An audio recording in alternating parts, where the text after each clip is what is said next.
Ibinulgar nga po ni Shams Charania ng ESPN, opisyal na nga pong inaprubahan ng NBA Board of Governors ang pagkakaroon ng expansion na magdadagdag ng 2 kupunan sa lugar ng Seattle at Las Vegas. Ayon pa dito, kung sakaling man nga pong matuloy na ang plano, parehong team ngang ito mag-a-appear na agad sa liga sa 2028-2029 na NBA season. And since sa geographical area ng Seattle at ng Las Vegas, inaasahang sa Western Conference ito, kaya no choice ang NBA kundi maglipat ng 2 teams sa West papunta sa East. At ayon sa balita, ang mga teams na posibleng mailipat ang Memphis Grizzlies at Minnesota Timberwolves, since bukod sa malapit sila sa mga teams sa East, hindi rin naman sila mahihirapang bumiyahe laban sa kanilang mga ka-division teams. Kaya as of now, maghahanap ang NBA kung sino ang willing at may kakayahang magpatakbo ng 2 bagong prangkisang ito sa NBA, lalo pat napakaganda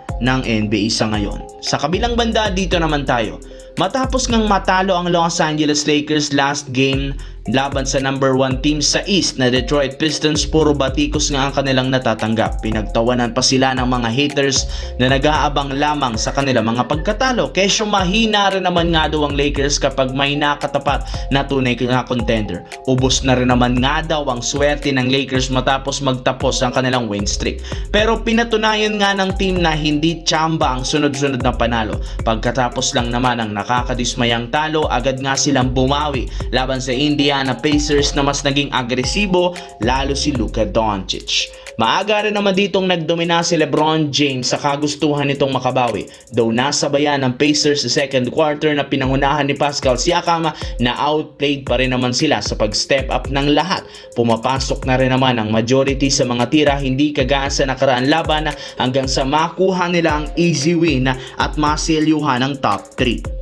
Sa kabilang banda, kita na nga po mga idol na simula nang mawala si Stephen Curry sa Golden State Warriors, sobrang anlamlamya ang team na ito. Hirap na hirap nga silang manalo laban sa mahihina at mga lottery team. Sinabayan pa ng pagkawala ni Moses Moody sa pagkakaroon ng knee injury. Mas lalo lamang lugmok ang kalagayan ng team. Hindi pa rin naman alam ng Golden State kung kailan makakabalik si Curry sa lineup, since hindi pa siya pinapayagang makasama. At ang malala pa dyan, ibinulgar na isa nga ang Golden State sa may pinakamahirap na game schedule bago matapos ang regular season. In fact, sa kanilang last 10 games, 6 na laro dito laban sa mga contender kagaya ng Denver Nuggets, San Antonio Spurs, Cleveland Cavaliers, Houston Rockets at Los Angeles Lakers kasama ang Los Angeles Clippers. Kaya kung sakali mang hindi pa bumalik si Curry, asahan na nga ninyong lalaki ang tsansang mapako sila sa 10 seed at magkaroon agad ng do or die game sa unang laro pa lang ng play-in tournament. Alam naman nga ninyo, sobrang higpit ng standing sa West. Every game count, kaya